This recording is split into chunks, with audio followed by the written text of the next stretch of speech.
Nous sommes aujourd'hui avec les élus Front National de Normandie sur les stands du Salon de l'Agriculture qui sont consacrés à notre belle région et à la rencontre des producteurs, des éleveurs, des agriculteurs, qu'ils soient de Seine-Maritime, de l'Eure, de l'Orne, de la Manche ou du Calvados.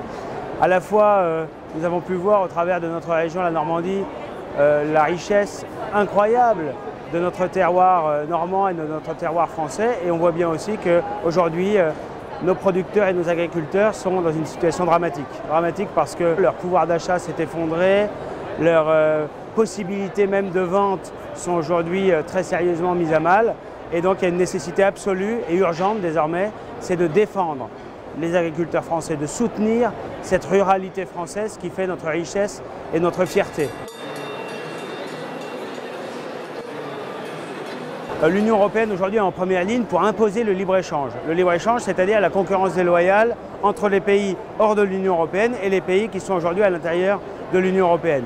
On l'a vu avec le traité CETA, le traité de libre-échange avec le Canada qui a été négocié dans l'opacité la plus totale, sans y associer moindrement ni les peuples, ni même les chefs de gouvernement. Et aujourd'hui, il est en vigueur temporairement parce qu'il a été ratifié par le Parlement européen alors qu'il n'a pas été ratifié par les parlements nationaux. Et aujourd'hui, ils veulent aller plus loin encore avec le traité de libre-échange avec le Mercosur, c'est-à-dire les pays d'Amérique du Sud qui aujourd'hui ne respectent pas du tout nos normes sanitaires, sociales ou environnementales et vont pouvoir exporter leurs produits sur le marché européen. Et évidemment, cette concurrence déloyale, elle sera absolument insupportable. Clairement, c'est l'Union européenne qui poursuit dans sa logique sans frontières de libre-échange total, qui fait sans doute le bonheur de quelques financiers, le bonheur des puissances financières, mais qui provoque la ruine de l'économie réelle et la ruine de notre agriculture. On voit que c'est l'agriculture française et l'agriculture des autres nations d'Europe